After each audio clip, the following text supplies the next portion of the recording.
Цяжкі ў нас выдаўся тыдзень. У вельмі кароткім часе зрабілі расследаванне, за якое атрымалі пагрозы ад героя гісторыі. Але гэта не змяніла нашай упэўненасці ў тым, што гэтую гісторыю трэба абавязкова паказаць, што мы сёння і зробім. А яшчэ учора на канале «Жыццё Маліна» Мікіты Мелказёрава выйшла інтэрв'ю з маім сувядоўцам па праграме «Тыдзень» Сергеем Падсасонным. Калі вы ведаеце Сергея толькі па працы на Белсаце, то вельмі раю паглядзець, каб лепш разумець, што за асобы стаяць за вашай любімай нядзельнай навінавай праграмай. У эфіры «Тыдзень» з Ігарам Кулеем. Вітаю вас і давайце разам падвядзем вынікі апошніх 7 дзён. І сёння мы пакажам. За выдаленне гэтага чалавека з чорнай мапы акупантаў прасіў асабіста Александр Азараў. Знаёмцеся, блогер, прадпрымальнік, дальнабойнік Максім Кузняцоў. Па іншых дакументах Наумаў, Васильеў, Занеўскі. Гісторыя чалавека, завербаванага лукашэнкаўскім губазікам амаль 20 гадоў таму. Мы с ним заключили такое пагадненне. Ён выдаляе гэтыя ролики неправдзівыя. На самой справе там в гэтых роликах была хлусня обо мне. Яна была зроблена, як ён сам прызнаўся, толькі і каб адпомсціць. Ён это все выдаляе, а я со свайго боку папрашу кіберпартызан, каб яны маглі выдаліць яго. Адна з самых складаных місій у свеце – быць дыпламатам у краіне, з тэрыторыі якой ідзе вайна супраць тваёй уласнай краіны. Эксклюзіўнае інтэрв'ю з былым амбасадарам Украіны ў Беларусі, які заставаўся ў Менску тады, калі з тэрыторыі Беларусі на Кіеў наступалі танкі. Лукашенко в этих переговорах, скажем так, ни посредник, ни участник, никто. Еще раз говорю, что Лукашенко никакого участия в переговорах между Украиной и Россией не брал. Ни тогда, ни сейчас, ни в этот раз. Да, он переговаривался с соседними делегациями, и с Мединским, и с нашими, не знаю, говорил там, по телефону что-то говорил, что-то обсуждалось. Но говорить, что это посредник был, это, наверное, не совсем корректно, не совсем правильно с точки зрения организации дипломатических переговоров.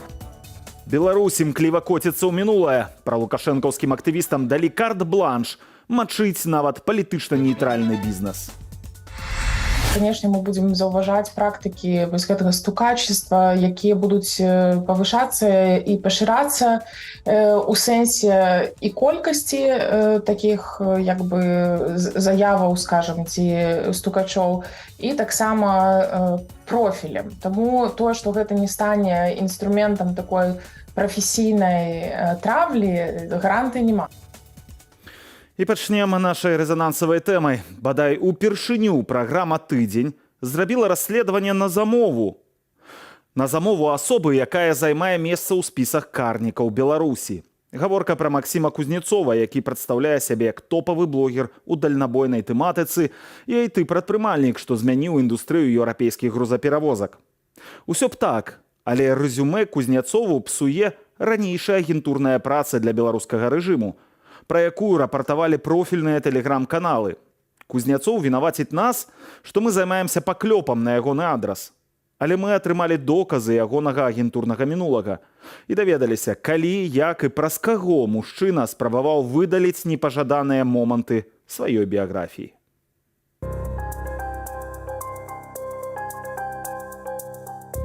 Рэдакцыя Белсату 25 верасня. У тэлеграм-канале згадваем пра інтэрв'ю, якое даў выданню «Мост» гарадзенскі прадпрымальнік Максім Кузняцоў пра створаную ім прыдатную для дальнабойнікаў праграму «Антыбах-тахограф».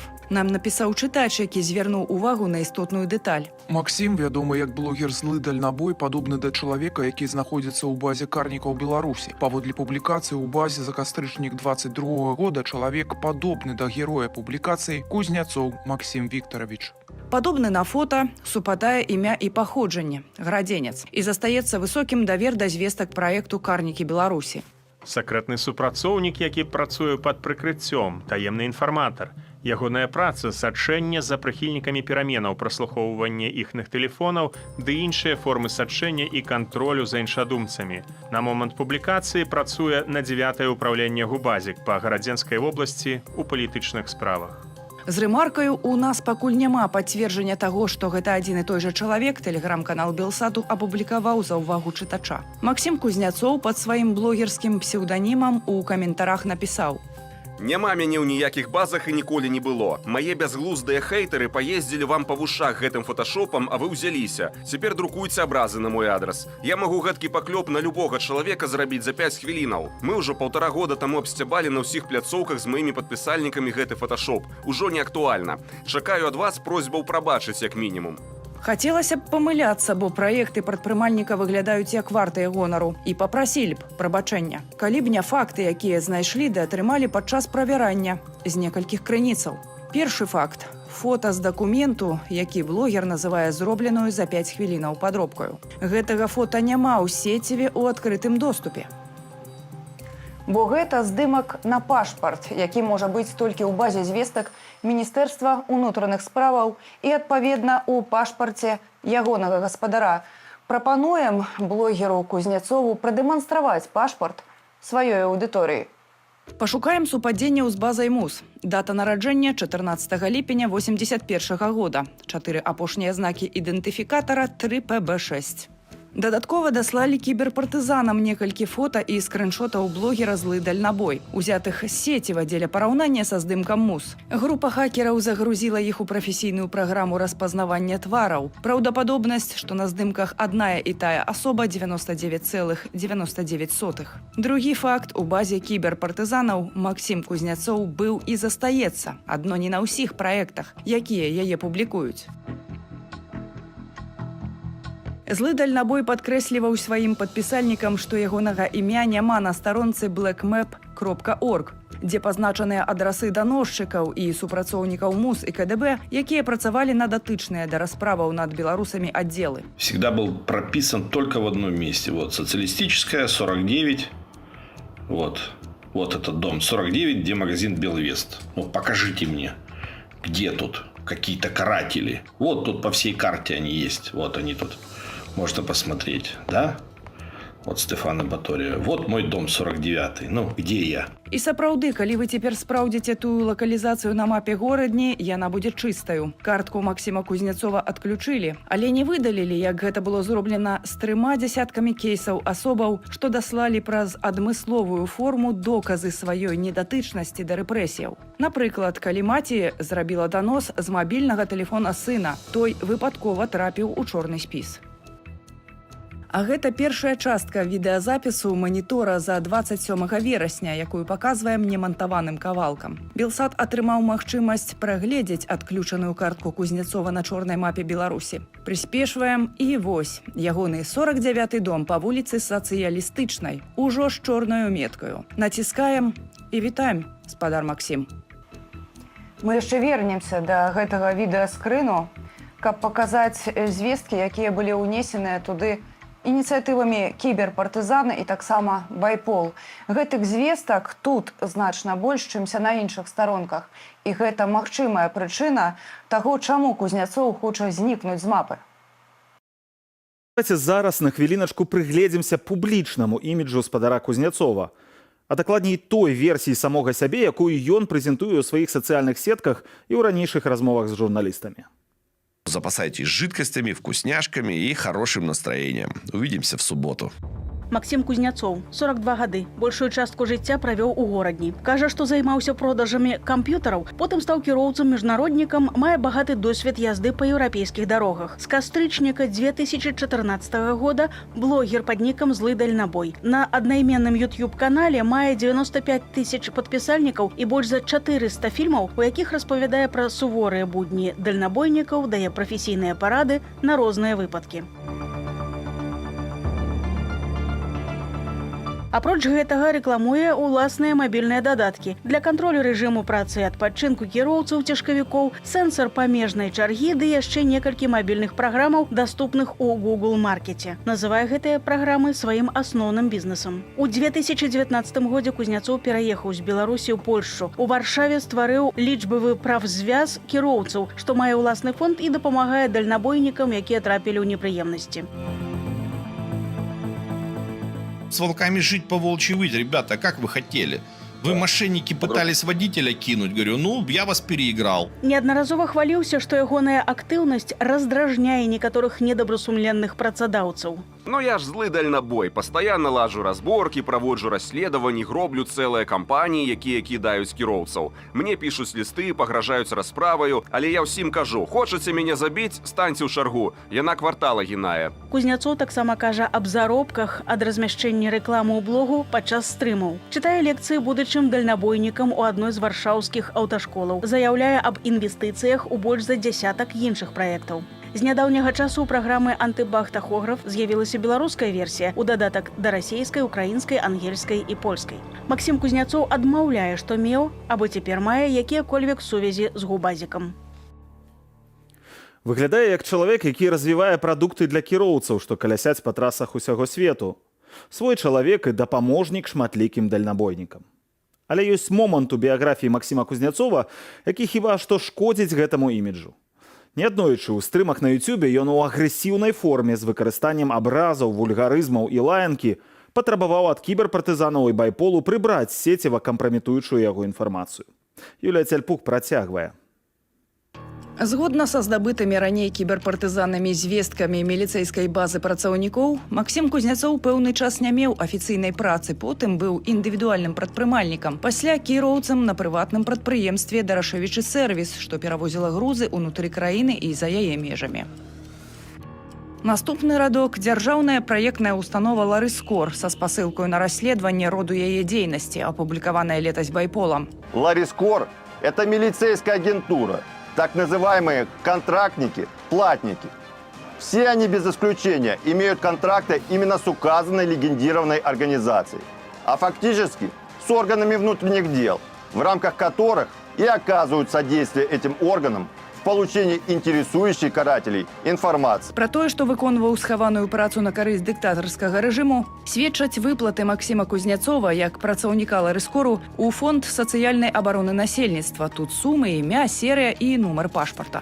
Колькасць працаўнікоў «Ларыскору» больш чым 5000 асобаў з усёй Беларусі.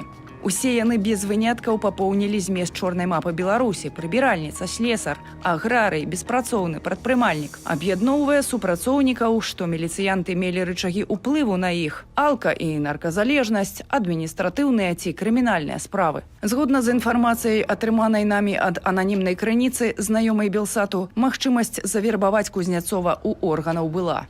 Супраць жыхара гораду Горадня Кузнецова МВ 1981 года нараджэння заведзеная крымінальная справа за махлярства. У лістападзе-снежні 2007 года ён пад відам набыцця завалодаў кватэру суседа, якая прадавалася за $30 000 па вуліцы Сацыялістычная, 49-26. Справу завялі, потым прыпынілі, але ў 2016 узнавілі следства. Што яшчэ аб'ядноўвае некаторых работнікаў «Ларыскору»?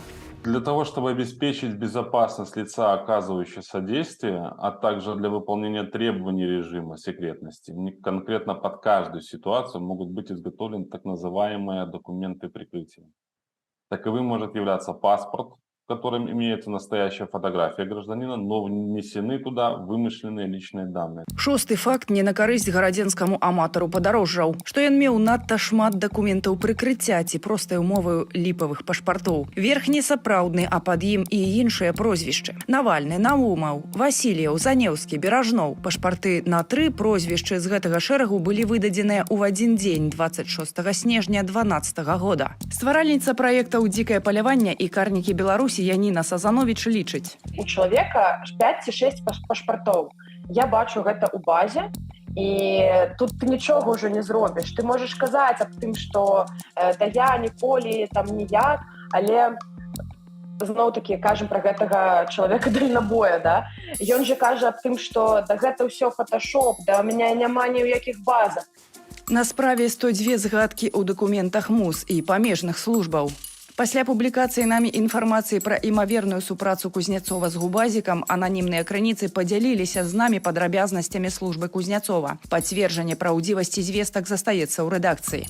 Кузнецов быў пад куратарствам супрацоўніка губаз Наваграна Сергея Ивановича. Нарадзіўся 30 верасня 1976 года. Той з 2012 года ўзначальваў 3-й аддзел 9-го ўправлення па Гарадзенскай вобласці. Сергея Наваграна звольнілі ў 2019 годзе за дыскрэдытоўныя паводзіны. Стан алкагольнага ап'янення. Навагран быў звязаны з кантрабандай цыгаретаў праз мяжу. Пасля звальнення пайшоў працаваць у дальнабойнікі. Як бачым, дарогі не разыходзяцца, а супольнымі былі здаўна. Максим Кузнецоў разам з Наваграном Сергеем, а таксама яшчэ адным супрацоўнікам ГУБАЗ, падначаленым і блізкім Наваграна Саковічам Івана Чаславовичам і асобаю, датычнай да кантрабанднай цыгарэту, перасекалі мяжу з Польшай у памежным пункце Брузгі і назад. 27 траўня 2017 года на аўтамабілі Volkswagen, які належаў Максиму Кузнецову. Аналагічная паездка ў складзе Кузнецоў, Навагран і сын Наваграна адбылася 12 студзеня 2017 года. Але самае цікавае пачынаецца пазней. Нягледзячы на тое, што дакументальных доказаў хапае, з'яўляюцца людзі, якія просяць выдаліць Кузнецова з базаў супрацоўнікаў рэжыму, каб нідзе не засталося ў згадах пра ягонае агентурнае мінулае і працу на ГУБАЗ. У выніку адна з такіх просьбаў прыводзіць да таго, што імя Кузнецова знікае з чорнай мапы акупантаў на просьбу Александра Азарова. Тады яшчэ прадстаўніка Святланы Ціханаўскай у аб'яднаным пераходным кабінеце па аднаўленні правапарадку. Юлія Цяльпук працягвае гісторыю. 16 месяцаў таму Байпол, яшчэ не раз'яднаны, апублікаваў расследаванне пра Ларыскор, фірму Шыльду, праз якую ў Беларусі працуе агентура Губазік. Паўтысячы гэтак званых негалосных супрацоўнікаў сексотаў ужо трапілі на блэкмэп. Максим Кузнецоў таксама, з чым пачаў змагацца. Летась 12 чэрвеня у бот тады яшчэ жывога праекту «Чорная кніга Беларусі» прыляцела просьба. Вітанкі, калегі, у нас ёсць запыт ад штабу на выдаленне аднаго чалавека. Сітуацыя там дастаткова далікатная, але можа нешта і можна будзе прыдумаць. Прывітанне, падрабязней, пра каго гаворка? Кузнецоў Максим, горад горадня, сакрэтны працаўнік нібыта, але ён наш. Вось пруфы, што ён наш. Байпол яго ведае? Тут нібыта нават ён на фота ёсць. Байпол яго і зліў. Зразумела, будзем разбірацца.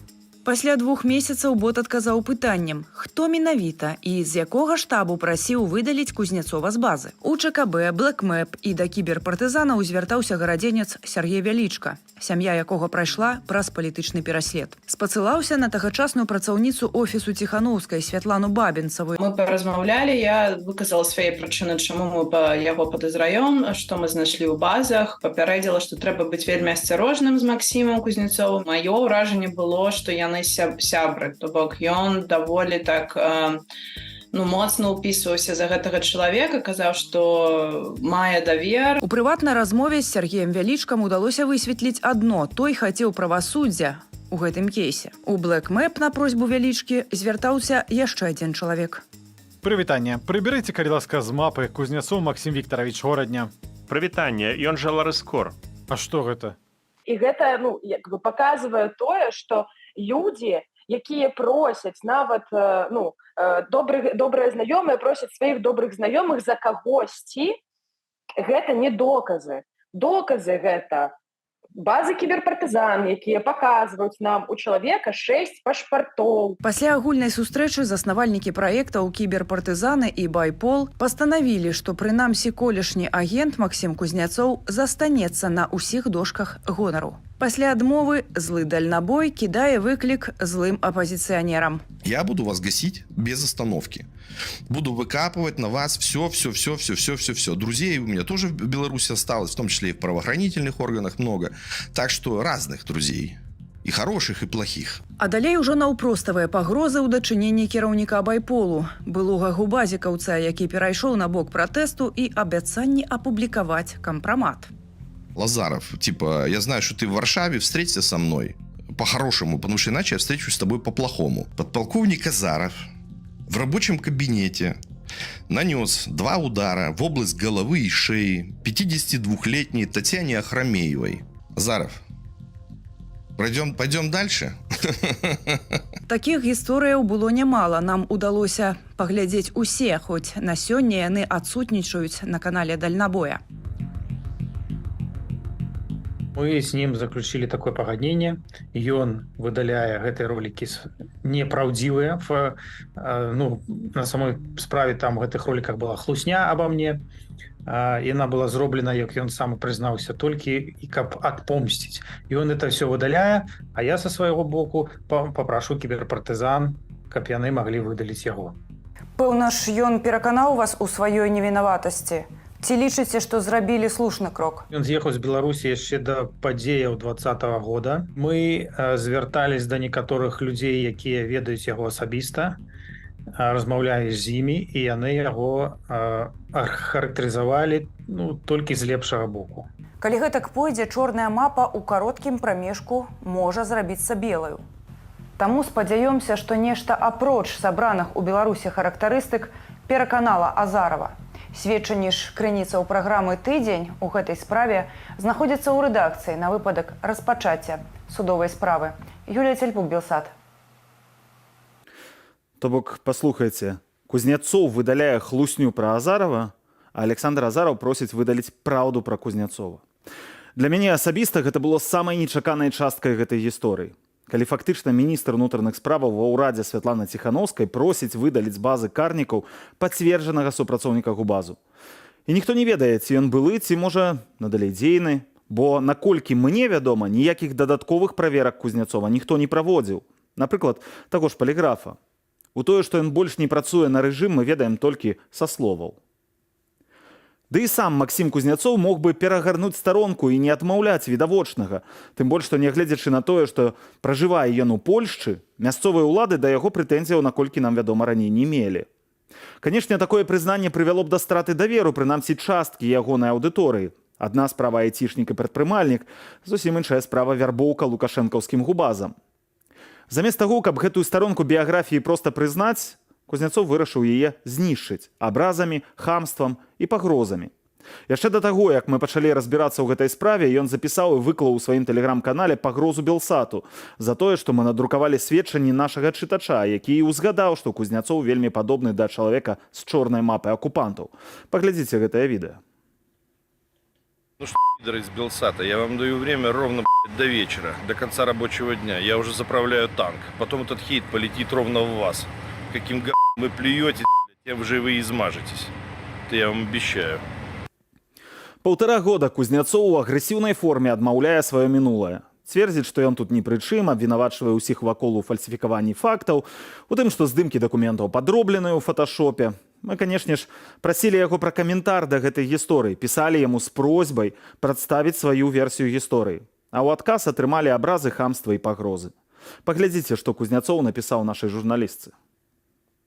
Я публічны чалавек, беспастаўна абразіўшы мяне, вы паставілі ўсіх тых, хто быў вымушаны з'ехаць і дамогся поспеху ў іншай краіне. Расследаванне правялі, абламаліся, цяпер будете адказваць. Я ў суботу прыеду з камандзіроўкі і ў шчыльную займуся вамі. Мои падпісальнікі любяць такі контент. На сваёй шкуры адчуеце, што такое фейкі і паклёп. Пазней Кузнецоў выклаў усю перапіску з нашай журналісткай у свой тэлеграм-канал. На скрыншотах бачны адрас электроннай пошты маёй калегі. Праз яго з намі звязаўся Юрый, уладальнік аўташколы пад Варшаваю, і яшчэ адна ахвяра хейту злога дальнабойшчыка. Нам перадалі скрыншоты перапіскі, на якіх Кузнецоў фактычна ў агрэсіўнай форме вымушае ў бізнесмена грошы, а інакш ён пагражае прыехаць разбірацца асабіста. Справа зайшла настолькі далёка, што Юрый наняў адваката, з якім мы таксама паразмаўлялі, і таму ведаем, што зараз гэтай справай займаецца польская паліцыя. Вось такі ў нас выдаўся вясёлы тыдзень. Максім Кузнецоў папрасіў нас разабрацца ў сітуацыі. Мы разабраліся. Непакоіцца, што можа стаць апошнім украінскім амбасадарам у нашай краіне, ды хоча прыехаць турыстам у вольную Беларусь. Больш за 6 гадоў Ігор Кізім на дыпламатычным узроўні прадстаўляў Украіну ў Беларусі.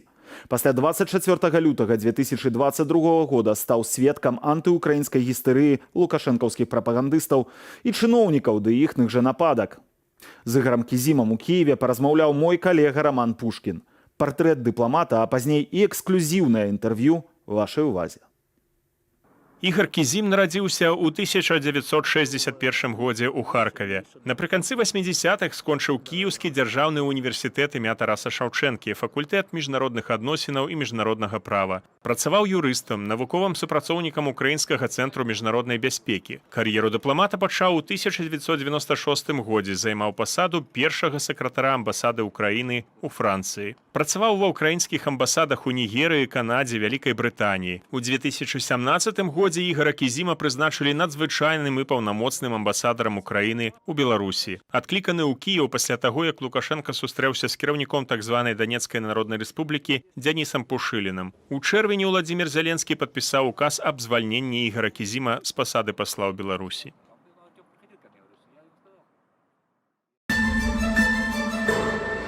Пане Ігорі, я дякую, що Спадар Ігор, дзякую, што пагадзіліся на інтэрв'ю ў ранішнім прыгожым Кіеве.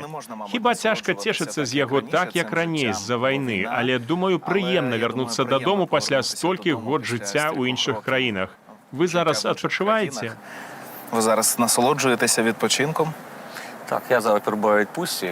Так, я зараз у адпачынку, і вы слушна заўважылі. Калі прыязджаеш у Кіев, асабліва пасля Беларусі, пасля таго, як жыццё там апошнімі гадамі стала, скажем так, не надта камфортным, то так, атрымліваю асалоду. Тут мае сябры, людзі зусім іншая, сітуацыя, атмасфера зусім іншая. Нават не зважаючы на вайну? Нават не зважаючы на вайну. Вайна, безумоўна, адчуваецца. Як бы мы не казалі, што тут больш-менш спакойнае жыццё. Мы чуем ракеты, мы чуем увесь час размовы пра вайну. Гэта ўжо не кажучы пра навіны. А як ви взагалі, коли потрапили в Білорусь, це було призначення?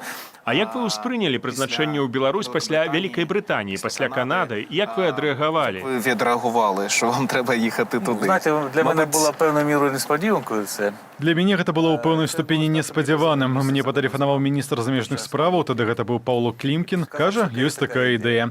Я быў часовым павераным у Вялікай Брытаніі, потым прыехаў амбасадар, і я стаў ягоным намеснікам. Гэта нармальны кар'ерны рост дыпламата. Сакратар, дараца, намеснік, а потым амбасадар. Кожны дыпламат марыць стаць амбасадарам. Гэта найвышэйшая пасада, за выключэннем, канешне, палітычных прызначэнняў кшталту міністра. Як кажуць, такія прызначэнні не абмяркоўваюцца, на іх пагаджаюцца, што я, уласна, і зрабіў.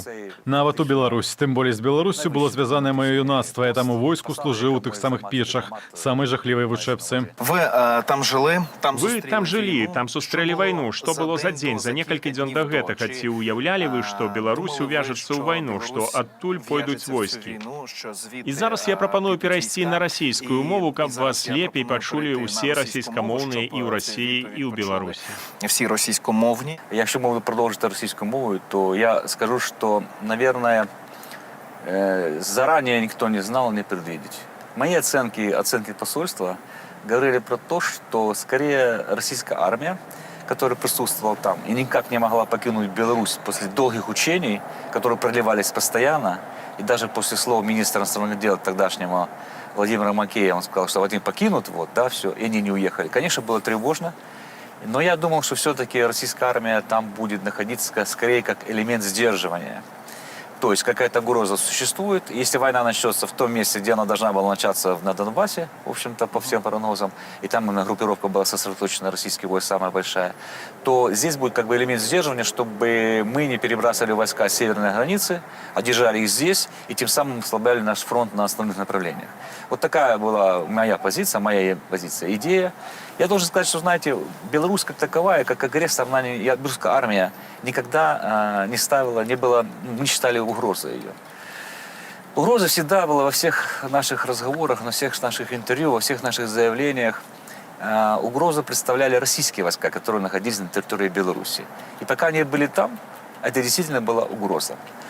Вторжение, конечно, могло быть, но чтобы это случилось так, как это случилось, я думаю, даже за день никто не мог сказать. Тем более, что и за день, и за два звучали и заверения высших должностных лиц, в том числе публичные, о том, что такое не может состояться. Возьмите заявление того же самого министра обороны Хренина, который буквально за сутки до этого, что не может такого быть, никакого не будет такой войны, и наши... уповал на руководителей своих, что там мудрые решения примут там они и так далее, но тем не менее, вспомните телефонные звонки, которые звучали, и когда звонили наш министр обороны, вот в интервью недавно говорил Алексей Резник, когда он звонил Хренину, и когда звонил начальник погранкомитета нашего, горслужбы, и все заверения были, что нет, такого не может быть, и типа не ждите, мы типа не допустим такого. В общем-то, заверениям этим, я так понимаю, что мало кто верил, но тем не менее, вот так случилось, как случилось, и вторжение пошло даже неожиданно, скажем так. Я сам где-то до обеда где-то я не верил в это, что оно действительно пошло, пока не появились уже, скажем так, документальные кадры, подтверждение того, что именно с территории Беларуси началось вторжение. Ведь первое вторжение пошло уже с Синьковки, то есть на стыке границ. Да. Вот там началось. А то, что пошло на Чернобыльскую зону, на то, что пошло на Черниговскую область, это уже, конечно, было такое, знаете, шок был для меня даже. Я не понимал, как это можно сделать, потерять все за один день. У вас наверняка был в первый день вторжения полномасштабного разговора с властями Беларуси. Наверняка это была нота протеста. Разговора не было с властями. У нас было четко поручение нашего Министерства иностранных дел. Значит, это не только конкретно Беларуси касалось, а всех стран касалось. Четко донести наши месседжи. Я с Макеем Владимиром переписывался в WhatsApp, у нас такой был просто хороший контакт в этом плане. И я ему сразу написал все сообщения. А что Макей на это отвечал? Вы говорите, переписывались в утро. Макей не отвечал ничего на это дело, и никто не отвечал. Мы, еще раз говорю, что вопрос заключается в том, что мы делали свою работу, как мы должны быть делать. А вы знаете, что дипломатия, отсутствие ответа – это тоже ответ. Поэтому мы ждали ответа. Я с ним не разговаривал после этого ни разу лично. Имеется в виду в эти дни, первые.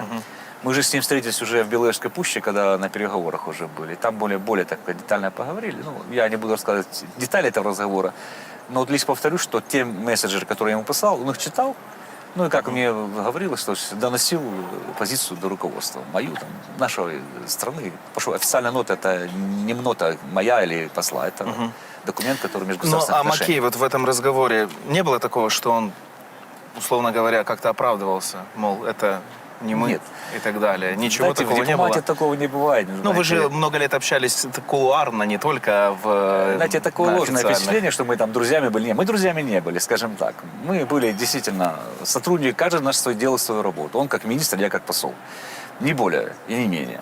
И поэтому у нас отношения были абсолютно деловые, рабочие, и особо там, скажем, искренности в этих разговорах, отношений там не было такого, знаете, тем более никакого не было понебратства или что-то такое вообще, что можно связать там, знаете, деликатные или интимные какие-то разговоры. Этого не было. А как они аргументировали свою позицию тогда, белорусские дипломаты?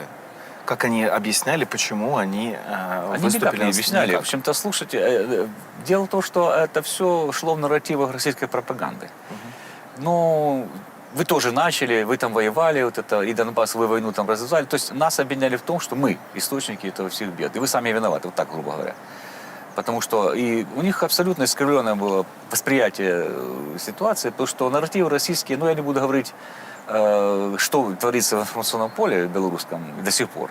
Но тогда это тоже было массово было. То есть там же говорили о том, что вот и украинцы там, значит, войну ведут там на Донбассе уже 8 лет, убивают мирных граждан. То есть там это все было, это все присутствовало. В общем-то, где-то в этих нарративах и происходили наши беседы. Это очень легко спрятаться. А многие отводили глаза, просто молчали. С пониманием, так сказать, что происходит. Я не буду опять-таки фамилии наговорить их. Многие из них уже не работают в МИДе и в других структурах. Кто уволился, кого уволили. Но, тем не менее, отношение было разное, и реакция была разная.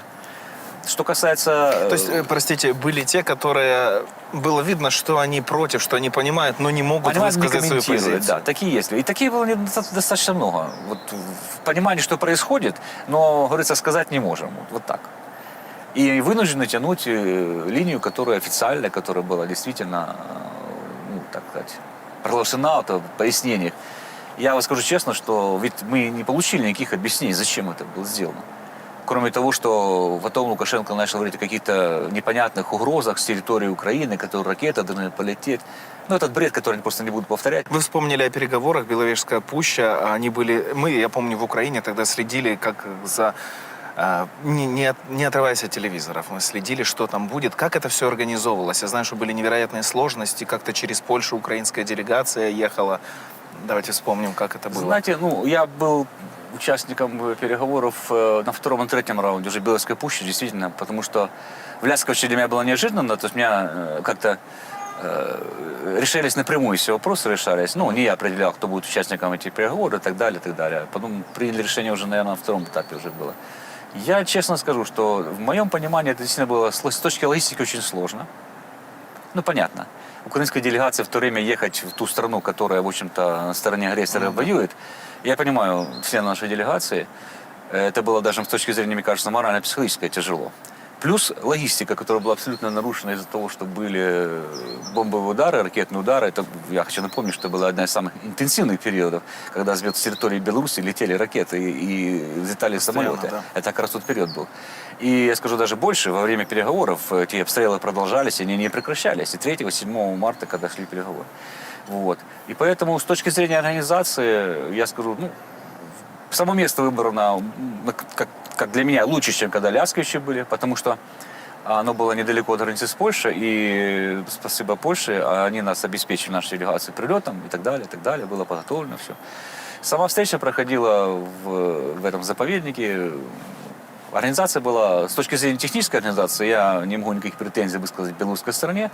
Надо сказать, белорусская сторона это умеет делать, они умеют организовывать, вот, так сказать, место, что это. Мирные переговоры. Да, это есть, это там, где вышкалена служба протокола, и там, где вышкалена служба подготовки таких мероприятий, то есть там срывов не должно быть, то есть все было на месте. Тогда была информация, что Лукашенко вот сейчас предложит снова Минск, новые минские договоренности? Нет, об этом даже никто не говорил. Лукашенко здесь вообще ни при чем.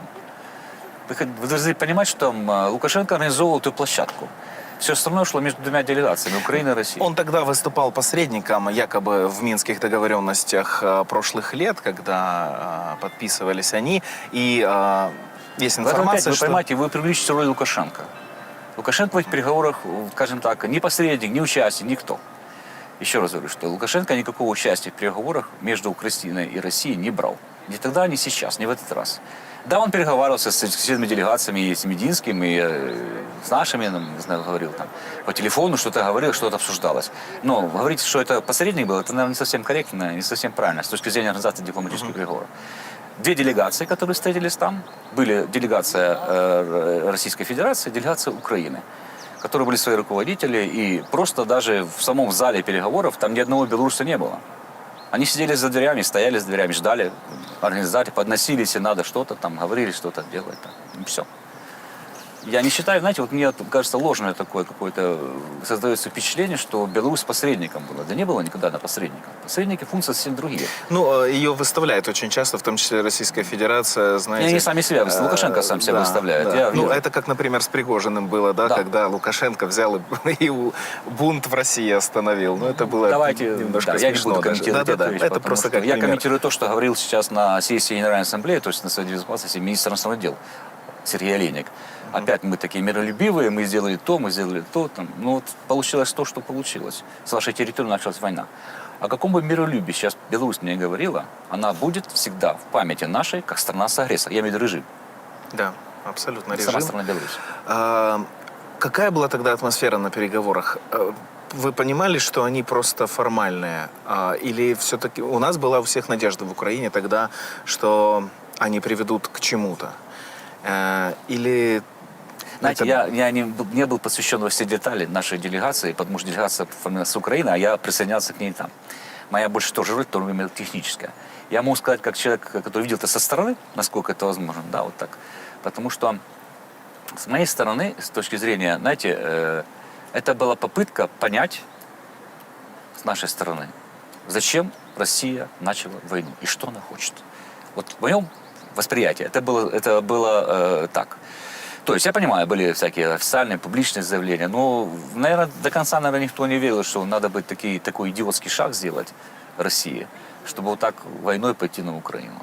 И я лично воспринимал это действительно какая-то большая, скажем так, не ошибка даже сказать, это преступление, скажем так, прямо говорить будем. И зачем это было делать, в моей голове не укладывалось. Поэтому первые 2 раунда, которые там я не был первый раунд, а второй раунд уже мы говорили более, так сказать, хотели какой-то, они хотели, так сказать, какой-то документ подписать, чуть ли не капитуляцию сразу, там, предлагали какие-то предложения.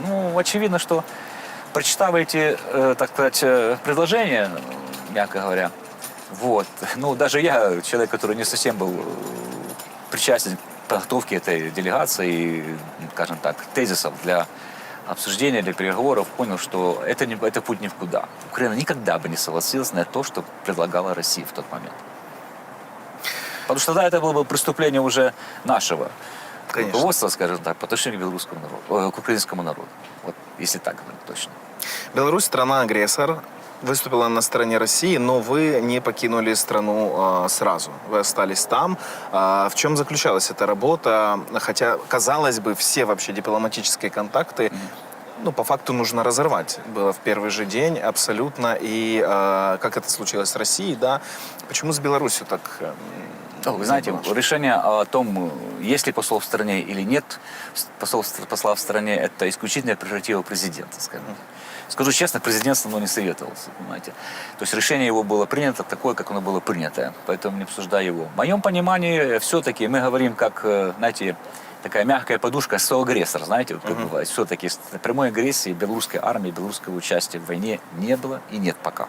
Ага, тогда вам как там жилось, понимая, что вы живете в стране, которая соагрессор, и, в принципе, вам не особо там безопасно? Я скажу так, насчет безопасности я как-то не думал об этом. То, что мне стало комфортно, скажем так, работать, это да. Особенно после того скандала, когда из посольства сделали шпионское гнездо, если вы помните, и все сократили, просто меня вызвали МИД и сказали, на 80% сокращай посольство. То есть у нас осталось 4 человека, причем была нота официальная, обвинили, ну, публичная была большая дискуссия, что там все шпионы у нас и так далее. И чуть ли не было и со мной там. Вот. И они сказали, что вот остается только там 5 человекам и остаться все. Ну, это было принудительное сокращение посольства. Честно сказать, я думал, что через месяц я туда уеду. Вот после всех этих того, как нам дали 72 часа, чтобы все сотрудники посольства, которых не обозначили, уехали.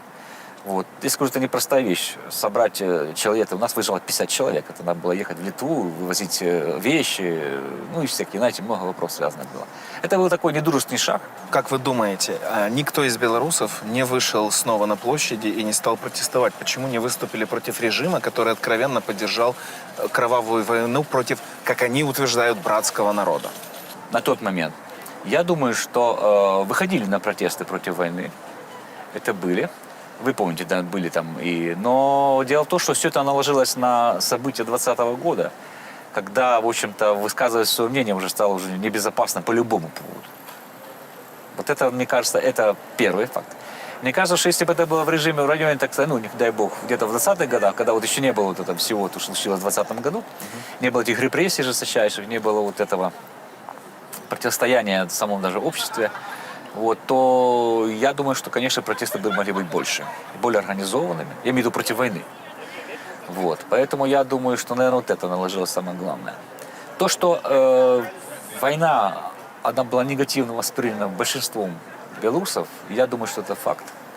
Во всяком случае, те знакомые, которых я встречал, у меня достаточно много знакомых было, то они, в общем, категорически против войны.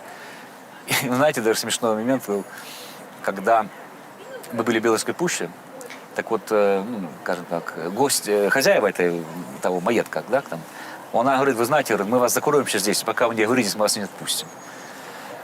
Так вот был такой даже момент, был, это простые граждане белорусские, которые это организовали, это ко мне подошла и сказала, ну как же вы не можете, вы договоритесь между собой, что не воюйте, только не воюйте. Вот, я говорю, мы всегда готовы, не мы ж напали, ну, я объяснял свою позицию, вот, но такие моменты были. И они очень такие показательные, потому что как раз-таки белорусы, мне кажется, в этом плане воспринимают очень негативно вот, саму войну, прекрасно понимают, что это их тоже не может не коснуться. Ну и показательный момент, конечно, то количество белорусов, и полк Калиновского, и многие другие, которые воюют сейчас за Украину, конечно, тоже показательный момент. Я скажу так, знаете, не совсем, может быть, корректно сравнивать этот момент, потому что немало белорусов воюют в российской армии, поэтому, в общем, давайте будем тут уже более, так сказать. Ну, тоже верно, да. Вы про 2020 год вспомнили. Вы тогда удивились вообще, что такое возможно в Беларуси? Потому что она выглядела, власть, абсолютно монолитной, а здесь буквально за несколько дней народ дал понять, что, в принципе, кресло под Лукашенко может шататься и его могут свергнуть. Почему не получилось? Почему не смогли дожать? Ну, для меня было ничего удивительного особенно не было, в общем-то, кроме того, что уровень тех жестокостей и репрессий, которые я увидел, вот это для меня было так сказать, неожиданно. Я как-то говорю, что каждая власть, в общем-то, себя должна защищать, в общем-то, а уже таким образом, чтобы, ну, хотя бы не разделять общество и не делать из этого какую-то охоту за ведьмами, скажем так, что происходит, в общем-то, сейчас до сих пор. Тогда мне показалось, что просто те силы оппозиционные, просто они до конца не были организованы, скажем так. Мне кажется, они сами не были готовы к тому эффекту, который дали вот эти, не немножко спонтанные демонстрации, нет, но организованные выступления, скажем так. Я не знаю, как это было, но мне кажется, это как раз таки, почему не было той силы, которая могла бы более организовать. И я не видел четкой программы нового, скажем так, новой власти, если хотите сказать, которая могла бы прийти. Вот мне кажется, вот так вот был вопрос. Ну и, конечно, организация любого там, диктаторского режима, как мы это говорим, это полицейский режим, хотим мы этого или нет, потому что, знаете, вы человек помоложе просто немножко. Но я же в Советском Союзе вырос, поэтому я знаю, как работает репрессивный аппарат. И репрессивный аппарат Беларуси он остался, если даже еще не укрепился, скажем так. И поэтому четко отработаем с ними. Они все не новые, они все старые, как были там. Вот и все.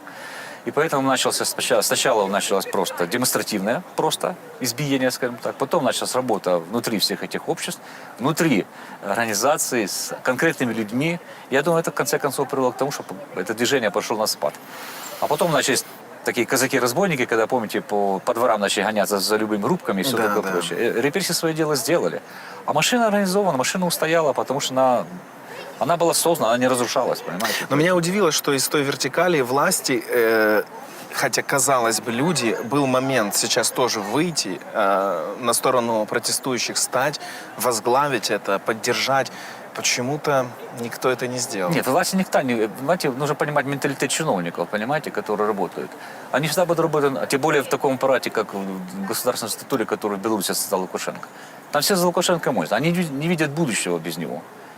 Он же их тасует каждый раз. Он же не бросает их, он переставляет с должности. То есть они там все обязаны ему чем-то. Как они могут пойти против него? Это система, которая возвращена им самим. В течение последних 20-30 лет, которые он создавал их. Он ее создал, потом у него и верит в этот монолит. Как только где-то случается что-то, какая-то слабинка, то там человек меняется просто, и все. Но обратите внимание, ведь многие люди, которых он снимал с должностей, потом всплывали в других должностях. Там. Вот я не хочу сказать, что это так сказать, но он всех знает. Ну, понимаете, человек при власти 30 лет, он всех знает. Как только человек появляется, и все. Поэтому он абсолютно, и то он не верит своему до конца аппарату. И появляются люди, которые потом, ну, я не буду комментировать по фамилиям, которые даже при мне это было, да, когда вот видно, что где человек даже где-то ошибся немножко, скажем так, да, и он его просто затирал, и все. Поэтому там не могло быть никакой вообще, мне кажется, вообще ожидать от того государственного аппарата, который был, что-то перейти на сторону, скажем так, народа, да, в этом плане. Я думаю, это был ложный посыл. Я когда Владимир Владимирович Макеев как-то говорил, знаете, когда он публично его, ну, я считаю, что оскорбил и его, и МИД. Когда он сказал на всю Беларусь, что белорусский МИД задолжал белорусскому народу. И мне было так, это, знаете, мне даже было обидно за Владимира Владимировича, который, в общем-то, очень много сделал как раз-таки для того, чтобы авторитет Беларуси на международной арене в те годы, в общем-то, достаточно Это было поднимался. очень сложно, мне кажется, так делать. Это было непросто. Ну, вы же помните, да, что его считали там более прозападным, более... Ну, он и там работал. Он работал, делал свою работу профессионально. И вот тогда, понимаете, даже я вот тогда понял, что Макей уже, скажем так, долго не останется при власти, скажем так, при своей должности. Ну, к сожалению, случилось так, как случилось. Вот. Он умер. А по большому счету, он и в то время, мне кажется, тоже потерял, так сказать, уже какой-то авторитет, что ли, в глазах Лукашенко. Это плохо было для Беларуси. Есть вариант, что с Беларусью наладятся снова дипломатические отношения по окончанию войны, если Лукашенко вдруг останется при власти? Я думаю, нет. Если говорить про Лукашенко, то я думаю, что нет. В том плане, как не существуют дипломатические отношения, они будут. Если вы говорите о назначении нового посла, или да. как-то и вручении грамот верительных грамот, я думаю, что нет. Я думаю, что это уже исключено. Вот. Ну, в силу разных обстоятельств, в том числе и из-за того, что, в общем-то, уже такого, знаете, подхода, понятия простить уже не будет. Россия, а тем более Беларусь, не пытается создать что-то будущее какое-то. Они все время пытаются усовершенствовать прошлое. Вот, мне кажется, в этом он правильно абсолютно нашел тот момент, который характеризует все, что происходит в Беларуси. Ведь, понимаете, Лукашенко решил создать, вот, сохранить этот кусочек Советского Союза на этой территории, которая называется Беларусь. Куда он придет, я не знаю. Бойцы белорусские, я с ними общался, они говорят, что в Украине они воюют не за Украину, а за независимость Беларуси. И они верят, что когда победит Украина, следующий шаг – это будет освобождение Беларуси от России. Как вы думаете, насколько это возможно? И какую вот позицию, возможно, стоит занять Украине в этом? Может быть, сейчас вести переговоры или оказывать поддержку белорусской оппозиции, той же Тихановской, вести с ней какие-то дипломатические разговоры, возможно, совместные решения принимать, понимая, что Беларусь рядом, что там рано или поздно все-таки Лукашенко не вечный, вот готовить нормальные отношения с новой Беларусью? Ну что Что касается полка Калиновского, то я считаю, что ребята тоже герои, действительно они защищают. Но я все-таки отношусь к тому, что они защищают Украину прежде всего сейчас, а точнее не Украину. Они уничтожают того зло, которое пришло у нас с Востока, скажем так, вот со стороны России. И правильно наш президент сказал в свое время, что как только Россия будет повержена, скажем так, в том виде, в котором есть, тогда вопрос по Беларуси решится сам собой. Вот я думаю так. Придется ли воевать полку Калиновского на территории Беларуси или не придется, это уже решать белорусам и позиция, которая будет тогда к этому времени. Еще раз говорю, что без того, чтобы мы не уничтожим это зло, путинскую Россию, в которой существует этот режим, говорить о том, какие дальнейшие будут варианты с Беларусью, в общем, довольно сложно. В 2020 году, по сути, Лукашенко в Украине стали называть самопровозглашенным президентом, потому что поддержала Украина протесты белорусские, но при этом не было никаких изменений в экономических отношениях. Продолжилась торговля и все остальное. Почему была вот такая вот какая-то неоднозначная позиция? Заявление было первое сделано, что мы просто приостановили контакт, политический контакт. Но почему-то белорусская сторона поняла, что это все, у нас полностью прерваны отношения. Вот на тот момент, который мы говорили, первое заявление было сделано, тогда еще не было официального заявления ни о признании выборов результата, ни такого вопроса. На тот момент я помню, как в моей памяти, это было то, что все ждали стойкой инаугурации, которая случилась тоже неожиданно и очень, так сказать, для всех, кроме тех лиц, которые пришли во дворец. И как-то все-таки была надежда на то, что будет какой-то диалог все-таки с оппозиционером, какой-то будет, знаете, вот, я называл это инклюзивный диалог, какие-то будут найдены модальности такого успокоения белорусского общества. Я в этом понимании был. С другой стороны, мы прекрасно понимали, что нам врага еще не нужно одного такого же самого иметь на севере, скажем так. Зная, что у нас уже Россия с востока. И поэтому, я думаю, тогда просто было такое принято решение, чтобы все-таки у нас политические контакты мы исключили, но было принято такое решение, что мы считали, что с точки зрения развития наших интересов украинских, экономические отношения должны сохраниться, а политические мы не знаем. Ну, это не хотите, можете назвать каким-то Соломоновым решением, каким-то другим, но это было так. Мы показали свое невосприятие политических репрессий в Беларуси, и то, что сделал Лукашенко, мы считали неправильно. А то, что мы можем сотрудничать, это было показательно. И мы продолжали сотрудничать. Опять-таки считаю, что все-таки выгодно. Тогда не было разговора в том, что как оппозиция пыталась нас там все время говорить, что вот давайте, типа, нужны репрессии, нужно экономические санкции. Санкции – это очень довольно сложный вопрос. Я не буду большой секрет открывать, что кроме того, что это просто само по себе решение непростое, и оно идет в ущерб обоим сторонам, хочешь ты это или нет. Но даже с точки зрения технической, санкции вести против другой страны, даже с точки зрения юридической, это довольно длительный процесс. Поэтому все, что мы могли сделать на том участке, мы присоединились ко всем заявлениям Европейского Союза с осуждением и тем санкциям, которые были. Свои же санкции против России вывели сразу после войны, а против Беларуси уже позже.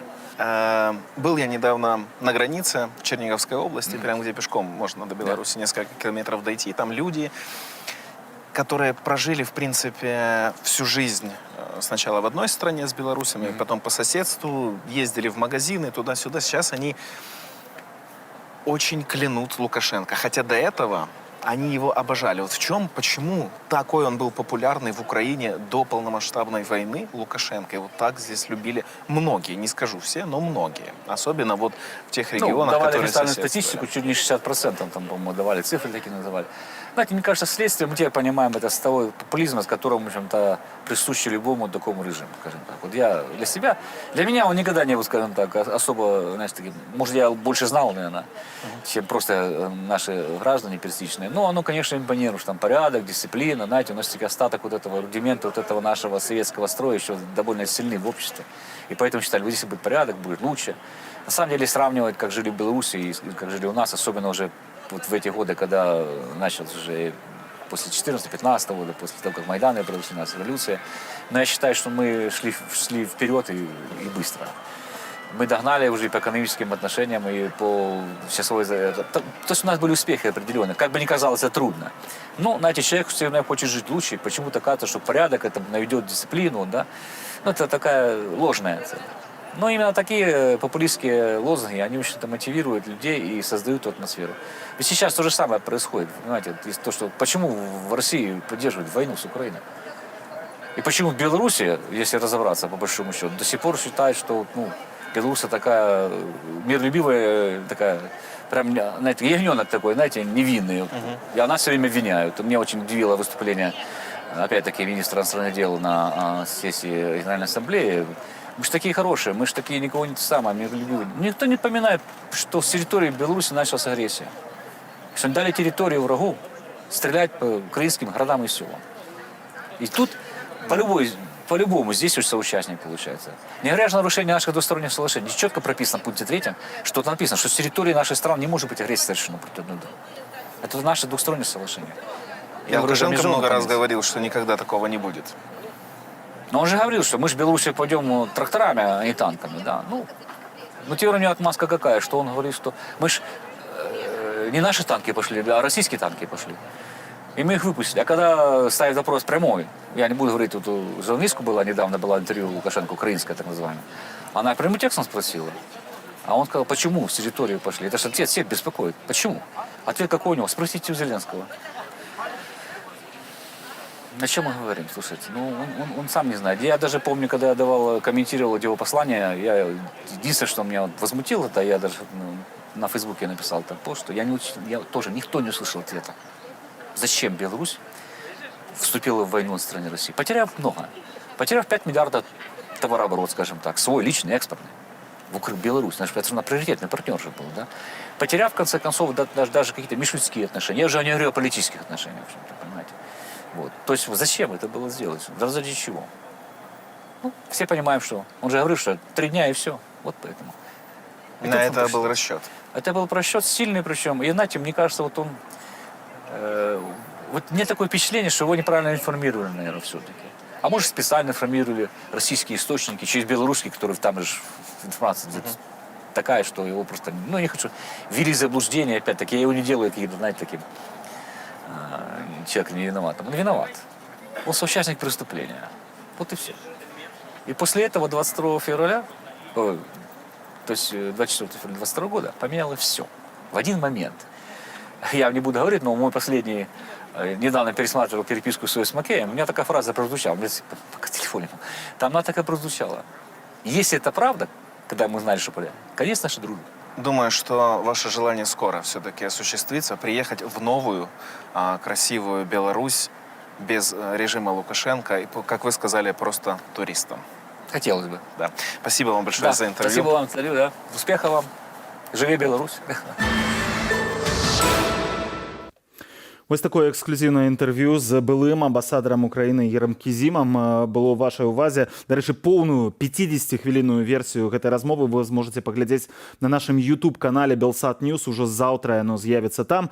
І яшчэ одна важная навіна. Пакуль ішло гэта інтэрв'ю, мы зазіралі на чорную мапу акупантаў Беларусі і ведаеце, што Максим Кузнецов вярнуўся туды са спасылкай на гэты эфір. Так што можна сказаць, чагосьці дамагліся. Гэты чалавек зноў за ўсёй інфармацыяй пра тое, што ён служыў у базе, служыў ці працягвае, мы гэтага не ведаем, ён зноў на мапе, чорнай мапе акупантаў. А мы працягваем украінскай, дарэчы, тэмай. На гэтым тыдні было багата навінаў ад полку імя Каліноўскага, беларусаў, добраахвотнікаў, што змагаюцца з расійскай агрэсіяй ва ўкраіне. Бадай, самая галоўная была навіна пра тое, што полк стварае новы батальён, у склад якога ўжо ўвайшлі афіцэры і замежнікі з краінаў НАТО, якія маюць баявы досвед у Іраку і Афганістане. Усе падрабязнасці ў штотыднёвай справаздачы каліноўцаў. Вітаю! Вы глядзіце штотыднёвы выпуск навін палка Каліноўскага. Перш за ўсё нагадаем, што полк Каліноўскага аднавіў набор рэкрутаў. Усю інфармацыю можна знайсці на сайце палка, спасылку на які вы бачыце на экране. Дасылайце заяўкі ў наш чат-бот і дбайце пра бяспеку. Усе спасылкі бярыце з афіцыйных крыніц палка. На мінулым тыдні батальён «Волат» праводзіў баявое зладжванне асабовага складу. Частка ВРУ займалася павышэннем кваліфікацыі. Батальён «Літвін» змяніў сектар, у якім будзе працаваць. ВР батальёна актыўна рыхтуюцца да выканання новых баявых задач. Палкавой БПЛА імя Мікіты Краўцова на мінулым тыдні змяніла накірунак фронта, на якім будзе выконваць задачы. Таксама ВР падраздзялення займаліся баявым зладжваннем. Медрота палка надавала падтрымку сумежным падраздзяленням. Страт і параненых на мінулым тыдні няма. Полк Каліноўскага абвесціў аб стварэнні новага батальёна «Вестэрн». У яго склад ужо ўвайшлі дасведчаныя афіцэры краін НАТО і замежныя грамадзяне, якія будуць разам з намі дапамагаць Украіне і вызваляць Беларусь. Hello, my call sign is the Fox. I was formerly a United States Army officer, and I've been defending the country of Ukraine since November of last year. Formerly, I was an armor and cavalry officer with combat deployments to Iraq and Afghanistan. I now serve with the Kalinowski Regiment, a free Belarusian unit. Recently, a corps of us have had tremendous success in bringing our NATO training and doctrine to battles along the Eastern Front. That success and our commitment to improving how we fight are why I and other former NATO officers and NCOs are creating the Western Battalion of the Kalinowski Regiment. На мінулым тыдні ваяры батальёна займаліся баявым зладжваннем і актыўнай падрыхтоўкай. Выконваць баявыя задачы батальён будзе сумесна з іншымі падраздзяленнямі палка Каліноўскага. Калі вы маеце досвед службы ў прафесійным войску, то вы можете далучыцца да батальёна «Вестэрн», даслаўшы заявку праз афіцыйны сайт або праз чат-бот. Нагадаем, што ў палка Каліноўскага ёсць афіцыйная крама і на наступным тыдні ёй спаўняецца год. У сувязі з гадавінай будзе аб'яўлены аўкцыён, на якім можна будзе набыць цішоткі, якіх ніколі не было ў продажы. Усе падрабязнасці з'явяцца на інстаграм-старонцы крамы. Адзначым, што зараз усе грошы, якія зарабляе крама, ідуць на дапамогу параненым у баях ваярам. Дзякуй за ўвагу. Жыве Беларусь! Слава Украіне! І пераключаемся на спартовыя тэмы. Беларускім і расійскім спартоўцам дазволілі ўзяць удзел у паралімпійскіх гульнях у 2024 годзе ў Францыі, але толькі ў індывідуальным і нейтральных статусах. Затое прагаласавала большасць чальцоў міжнароднага паралімпійскага камітэту. Пры гэтым сяброўства паралімпійскіх камітэтаў Беларусі і Расіі ў арганізацыі прыпыняецца на 2 гады. На зімовую паралімпіаду ў Пекіне ў сакавіку 2022 года беларускія і расійскія спартоўцы не трапілі праз уварванне Расіі ў краіну. Але заўчора міжнародны паралімпійскі камітэт пастанавіў скасаваць поўную забарону. Ці дапусцяць атлетаў з Расіі і Беларусі да ўдзелу ў летняй алімпіядзе 2024 года пакуль невядома. Гэта пытанне будуць разглядаць на сесіі МАК у Мумбаі ў сярэдзіне кастрычніка. Летнія алімпійскія гульні пройдуць у Парыжы на лета з 26 ліпеня да 11 жніўня, а паралімпіада з 28 жніўня да 8 верасня таго ж года. У пятніцу 6 кастрычніка Белсат ладзіць дэбаты. Удзел возьмуць сябры нацыянальных алімпійскіх камітэтаў шэрагу краінаў нашага рэгіёну, вядомыя спартоўцы ды прадстаўнікі фонду спартовай салідарнасці. Ці дазволяць беларускім спартоўцам выступаць на алімпіадзе ў Парыжы? А калі так, то ў якім статусе? І да мяне ў студыі далучаецца Анатоль Котаў, былы прадстаўнік Нацыянальнага алімпійскага камітэту Беларусі, і другі наш госць на сувязі, гэта Канстанцін Якаўлеў, вольны спартовец, экс-трэнер гандбольнага клубу «Віцязь». Добрый вечар. Добрый вечар. Пэўна, першае пытанне вам, спадар Анатоль, задам. Не здаецца вам, што беларускіх і расійскіх спартоўцаў паволі, але вяртаюць у гэты міжнародны спорт? Таму што вось мы бачым, зараз прагаласавалі пра паралімпійцаў. Праз 2 тыдні мы ведаем, што будзе галасаванне, на якім будуць ужо размаўляць пра алімпійцаў, ці вернуць беларусаў і расейцаў. У вас няма адчування, што адбываецца такі адкат, ужо ўсе забываюць пра і вайну, і пра рэпрэсіі? Гэта не адкат, насамрэч так, усе забываюцца пра вайну, пра рэпрэсіі, але для гэтага міжнароднага алімпійскага руху гэта таксама нічога дзіўнага, нічога новага. Усё гэта ўжо мела месца ў гісторыі, там і алімпіяда 36 года, і нават 40-го году хацелі аддаць зімовую алімпіяду Германіі, нягледзячы на тое, што ўжо паўгады як шла фактычна другая сусветная вайна. Ну, але это былі зусім іншыя людзі, гэта было 80 гадоў таму. Але традыцыі пэўныя, яны не змяняюцца. Ёсць нейкая такая ілюзія, што вось спорт такім чынам можа прыпыніць вайну, і гэта будзе азначаць нейкае прымірэнне. Так, гэта палітыка міжнароднага алімпійскага камітэту. Яны паступова на працягу цягам апошняга года Вось, прымалі крытэрыі, як дапускаць. Міжнародны паралімпійскі камітэт прагаласаваў. Ну і фактычна, ну, можна казаць, мы ведаем, якія вынікі будуць галасавання за 2 тыдні, таму што... У сэнсе вы ведаеце, яны ж будуць праз 2 тыдні. Ну, таму што сёння адбылася, можна сказаць, рэпетыцыя гэтага ўсяго. Збіралася камісія атлетаў Міжнароднага алімпійскага камітэту, і фактычна там Украіна за сваёй вельмі жорсткай, надзвычай жорсткай пазіцыі, аб чым мы таксама з імі дыскутавалі, яна аказалася ў меншасці, то бок камісія спартоўцаў, ну, было так разыграна, што яна прагаласавала за допуск у нейтральным статусе. То бок нам засталося пачакаць, і мы можам яшчэ ўплываць на то, якія крытэрыі гэтага допуску будуць. Спадар Константин, так што, атрымліваецца, беларускія і расійскія спартоўцы вернуцца на алімпіяды, і што гэта азначае ўвогуле ўсё? Ну, мы с коллегами так одразу и лечили, что не отбудется такого, что не допустят этих спортовцев и белорусских. Ну, такая, видите, наверное, бюрократичная машина працує, і ті впливи фінансові російських грошей роблять свою справу. Тому, як ми і лічили и ранее, и рыхтовали, и зробили антивоенную декларацию. Это той инструмент, який буде фільтрувати гэтых спартовців. Вот и все. Ну, нема ніякого другого. Вы кажаце, што цяпер будуць вызначацца крытэрыі, па якіх гэтыя людзі будуць трапляць туды.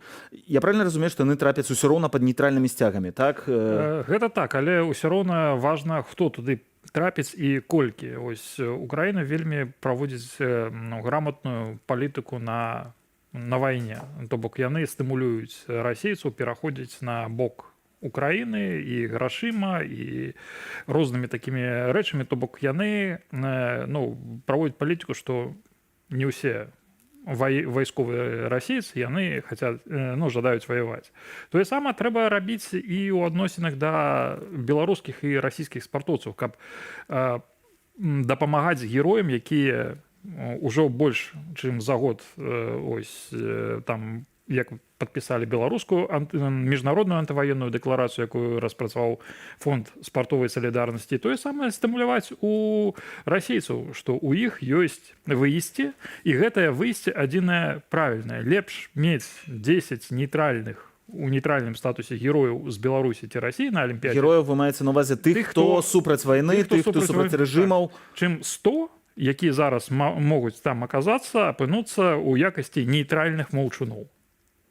Ага, таких, ну, мы не выказваемся пра палітыку, мы па-за палітыкай, мы толькі спартоўцаў, а на самы рэч падтрымліваюць і вайну, і ўсё. Так, дарэчы, калі мы кажам вось пра гэтую фразу «спорт па-за палітыкай», адзін з першых яе увогуле хто вымовіў, гэта быў у 36-м годзе у Аўстрыі падчас эстафеты алімпійскага агня, гэта быў Йозеф Геббельс, які сказаў, што вось аўстрыйцы ўжо занадта Германію аншлюз падтрымліваюць. Айцец прапаганды гітлераўскай. Чалавек, які прыдумаў прапаганду фактычна ўжо на нову 20-м стагоддзі.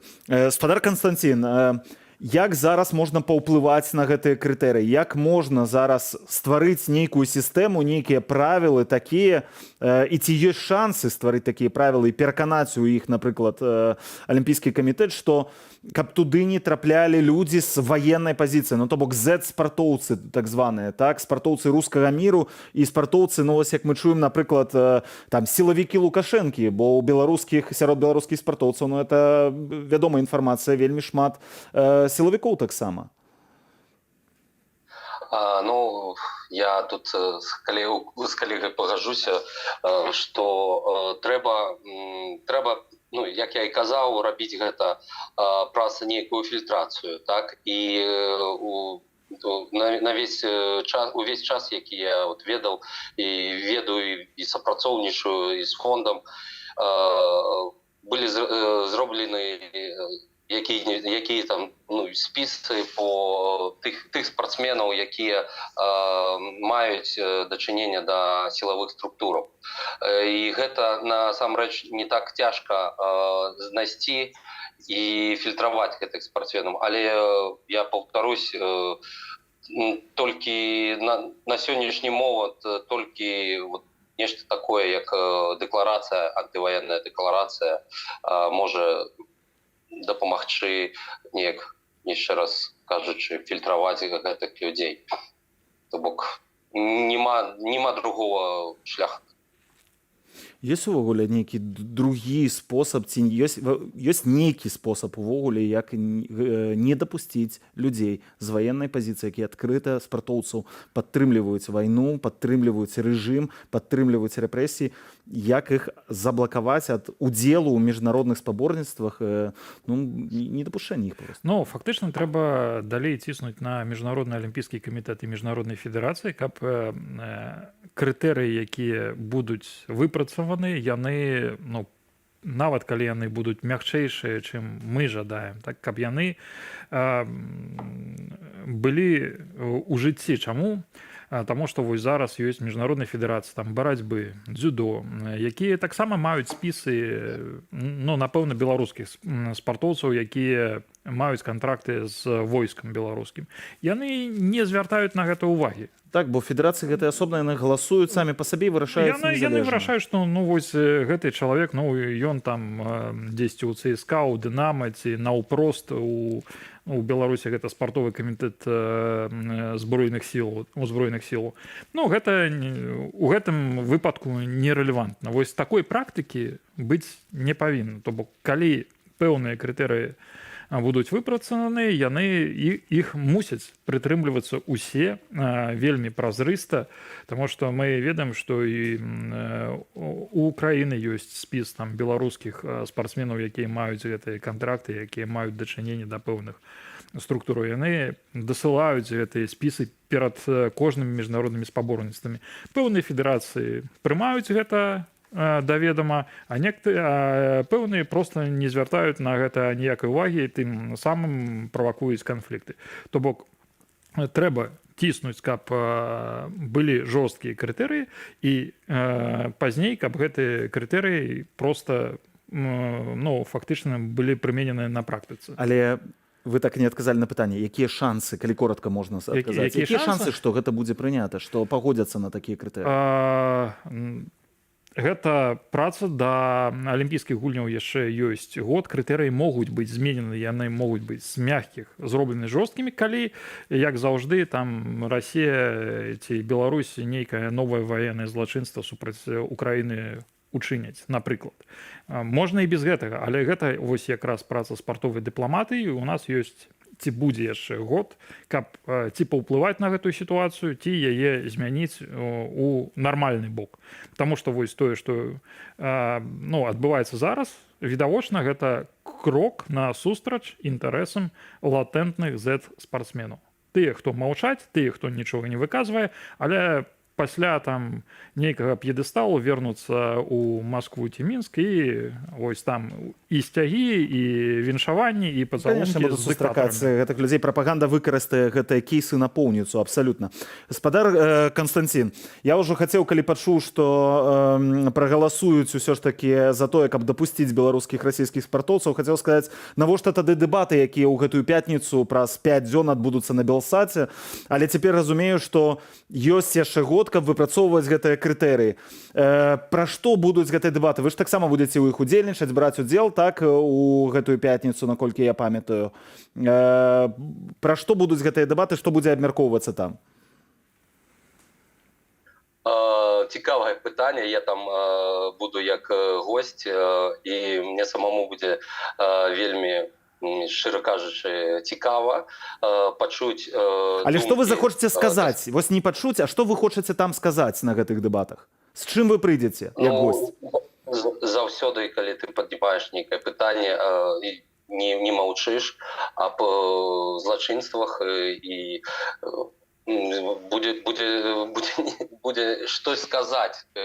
Я магу адказаць тое за сваю нейкі шлях, як я патрапіў туды, где я зараз нахожусь, і в якіх умовах я жыву, і чаму я не магу жыць у сваёй роднай радзіме. И, конечно, я хотел бы сказать еще раз, пропоновать антивоенную декларацию. Антываенная дэкларацыя гэта рэальна нейкі універсальны такі дапаможны, ну не ведаю, момант, вы на яе ставіце як на галоўны такі пункт? Ну, менавіта з гэтай мэтай мы ее распрацоўвалі больш за год таму, як пачалася вайна, фактычна там мы больш за месяц працавалі над тэкстам, каб ён быў даволі жорсткі, але прымальны для спартоўцаў з краін. Ёсць краіны, якія ўзялі фактычна нашу антываенную дэкларацыю ці ідэю. Вось у Польшчы падпісанне антываеннай дэкларацыі ёсць крытэрыем допуску да спаборніцтваў на тэрыторыі Польшы для беларускіх спартсменаў. У Чэхіі яны прынялі амаль ідэнтычны дакумент на сваім нацыянальным узроўні, які трошкі адрозніваецца по тэксту, але фактычна утрымлівае тыя самыя палажэнні. То бок ось таксама у Англіі ёсць свая версія гэтай антываеннай дэкларацыі. Так ці інакш мы не настойваем на сваім тэксце. Мы настойваем на тым, каб менавіта такі інструмент прымаўся, таму што гэта так ці інакш нельга казаць, што вось там беларусам, расіянам дазволяць падпісваць усё, што заўгодна. Гэта так ці інакш будзе ламаць прапаганду, парадыгму прапаганды, што ў Беларусі, што ў Расіі, дзе проста за словы там не вайне людзей саджаюць. А тут людзі, якія ўзыходзяць на п'едэстал, кажуць: мы супраць вайны. Дзякуй вялікі. Анатоль Котаў, былы прадстаўнік Нацыянальнага алімпійскага камітэту Беларусі, а таксама Канстанцін Якаўлеў, вольны спартовец і экс-трэнер гандбольнага клубу «Віцязь». Дзякуй вам вялікі за гэтую размову. А я хачу нашым гледачам толькі нагадаць, што у гэтую пятніцу 6 кастрычніка на Белсаце адбудуцца дэбаты адносна вось гэтай тэмы, ці дапускаць расійскіх беларускіх спартоўцаў да алімпіяды. Як бачым, рашэнне ўжо фактычна прынятае, але прынамсі будзе размова пра тое, па якіх крытэрыях іх дапускаць. У нас будуць вельмі высокія госці, у тым ліку, магчыма, нават будзе міністр спорту Украіны, так што заклікаю глядзець гэты жывы эфір і гэтыя дэбаты. А мы працягваем. Заходняя культура – пагроза для бяспекі Беларусі. Так лічыць лукашэнкаўскае міністэрства культуры, ды выносіць гэтыя тэзісы на грамадскае абмеркаванне. Робіць выгляд нейкага грамадскага дыялогу. Прапагандысты ж і карнікі ў спробе давесці сваю важнасць і патрэбнасць не чакаюць афіцыйных адмашак. Ціск на блогераў, маркетолагаў, уласна сам бізнес стаўся паўсядзённасцю. Уладзіслаў Корсак прыгледзеўся сучасным рэжымным Шарыкавым. Культурна імпартазамяшчаць, традыцыйныя каштоўнасці развіваць, моладзь патрыятычна выхоўваць. Усё гэта прапісала Міністэрства культуры ў прэзентаванай нядаўна канцэпцыі развіцця нацыянальнай культурнай прасторы. Аднак у губазіку і прапагандыстаў свая, больш радыкальная канцэпцыя. Яе асноўны тэзіс – растаптаць усё, што не ўпісваецца ў іхную прашыўку. Нават калі кантэнт не пра палітыку, а лайфстайл-блогерства, маркетинг ці культуру. На гэтым тыдні блізкі да карнікаў з губазіку тэлеграм-канал абвінаваціў краму абутку «Мегатоп» у распаўсюдзенні традыцыйных каштоўнасцяў. Нагодаю сталася крэатыўная рэклама новай калекцыі. На відэароліку мужчына ў жаночым вобразе з адсылкаю на серыял «Секс у вялікім горадзе» гуляе па менскіх вуліцах. Мегатопу давялося выдаліць ролік з сацыяльных сетак. Гэта зніжае якасць працы ў гэтых сферах і прадуктаў, якія гэтыя сферы прадстаўляюць грамадству, і гэта вельмі моцна ўплывае увогуле на жаданне далучацца да той ці іншай прафесіі. Што датычыцца менавіта гэтага роліка, то ён нагадае, што ёсць цудоўныя яшчэ савецкія кінастужкі. «Здравствуйте, я ваша цёця» или «Мэри Поппинс», якія, калі глядзець на іх вачамі гэтых прапагандыстаў, таксама внутры маюць ЛГБТ-прапаганду. Ну, я не кажу ўжо пра вялікія ролікі Бенні Хіла, які здымаў іх 40 ці 50 гадоў таму.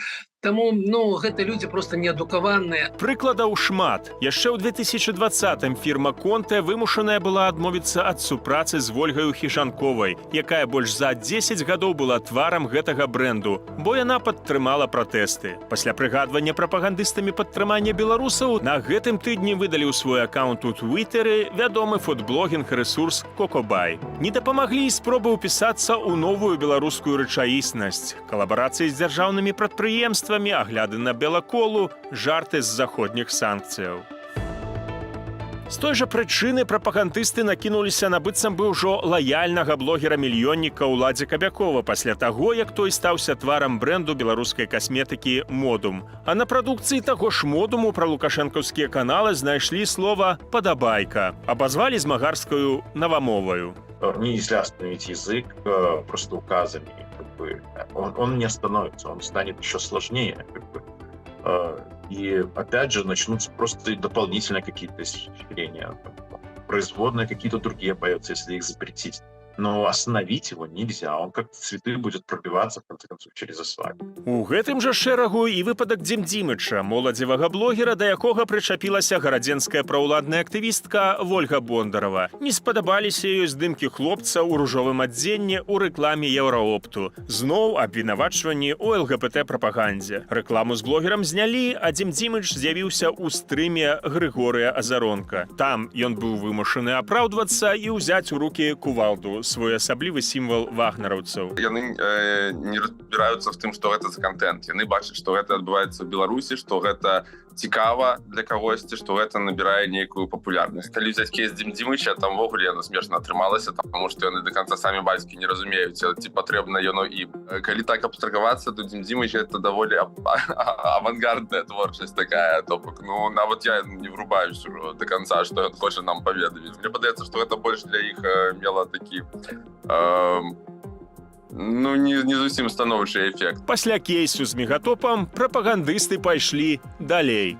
Давайте экзаменовать рекламщиков и СММщиков на соответствие перед приемом на работу. Коль скоро они работают в нашем информационном поле, значит, должны знать законы и правила нашего информационного поля. На зубок выучить список экстремистских материалов, каналов, чатов и ресурсов. На отлично сдать перечень экстремистских формирований, преступных организаций и террористов. Го-база вам в помощь. Вызубрить поголовно всех переобувшихся и предателей из богемки, культурки, медийки. Сёлета ў Беларусі ўжо ўвялі атэстацыю экскурсаводаў. У выніку дэфіцыт кадраў у галіне, што нават прызнаў дырэктар нацыянальнага агенцтва ў справе турызму. Цяпер жа ўсё больш нездаровая атмасфера ствараецца агулам вакол бізнесу і прамоцыі. Гэтыя напады на бізнес не маюць ніякага дачынення менавіта да бізнесу.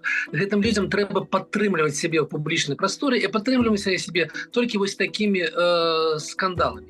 К чаму гэта прывядзе? Гэта прывядзе к забароне усялякай крэатыўнасці, творчасці у беларускай медыйнай прасторе, у тым ліку і ў рэкламе. Калі казаць пра гэтыя ідэалагічныя камісіі ці спрабаваць падумаць, куды гэта ўсё ідзе, ну вось мне падаецца, гэта, канешне, нагадвае савецкія часы ці, скажам, сённяшнюю кітайскую мадэль у нейкім сэнсе, калі ёсць такі вось інстытут цэнзараў, то бок ёсць цэнзары, якія працуюць у прынцыпе на все сферы, і гэта значыць, што любая реклама, любыя нейкія прадукты, якія выходзяць у публічнае карыстанне, яны праходзяць такую пэўную праверку. Я не думаю, што пакуль што рэжым мае гэта як падрыхтаваную схему, як падрыхтаваную мадэль на будучыню.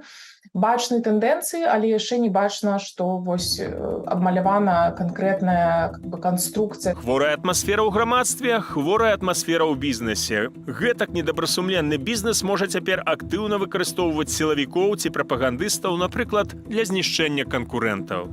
Сделать вот идеологическое сообщество, оно лучше заходит. Достаточно активно работают сливы и так далее. Они очень много информации перерабатывают. Ну, действительно можно легко провернуться. Конечно, мы будем заўважаць практыкі вось гэтага стукачества, якія будуць павышацца і пашырацца у сэнсе і колькасці такіх як бы заяваў, скажем, ці стукачоў, і таксама профілем. Таму тое, што гэта не стане інструментам такой прафесійнай травлі, гарантыі няма. Пакуль, каб мець магчымасць працягваць працу, блогерам ці брэндам хапае выдаліць гэтак званы няправільны кантэнт ці публічна пад ціскам пакаяцца. Аднак, напрыклад, пракуратура ўжо распрацоўвае закон аб адміністратыўнай адказнасці за прапаганду нетрадыцыйных каштоўнасцяў. Уладзіслаў Корсак, Белсад. На наступным тыдні ў сераду рэжым збіраецца ліквідаваць грамадскае аб'яднанне «Дзеці Чарнобыля». Банальна будзе сказаць, што ў гэта цяжка паверыць. Але гэта факт. Гэтай сістэме напляваць на магчымасці дзяцей з'ездзіць у бясплатны адпачынак. Можа, таму, што ў чыноўнікаў, якія займаюцца ліквідацыяй гэтай арганізацыі, такіх праблемаў няма, і іхныя дзеці такія магчымасці маюць і без праграмы дапамогі дзецям Чарнобыля. Бо як інакш патлумачыць тое, што ліквідуецца старэйшая ініцыятыва, створаная яшчэ ў 1986 годзе, якая за гэтыя амаль 40 гадоў дала тысячам беларускіх дзяцей не толькі магчымасць аздаравіцца, але і пабачыць свет, завесці новых сяброў у іншых краінах. Але рэжыму сёння не да дзяцей. Дыктатару вельмі хочацца ўтрымацца на троне, і ў ягоных паранаічных думках любая міжнародная праграма – гэта пагроза. Сёлета пасля ковіднага перапынку італьянцы зноў хацелі прывесці беларускіх дзетак у адпачынак да сябе. Нават выбілі ў еўразвязе дазвол на заблакаваны санкцыямі авіярэйс паміж Беларусю і Італіяй. Але рэжым проста заблакаваў гэту ініцыятыву. Вось так агалцелае змаганне супраць апазіцыі іншадумства у выніку перарасло ў змаганне супраць дзяцей. Гнілая сутнасць гнілога рэжыму. На гэтым развітваюся з вамі, зычу добрага вечара і ўдалага новага тыдня. Да сустрэчы ў эфірах на Белсаце.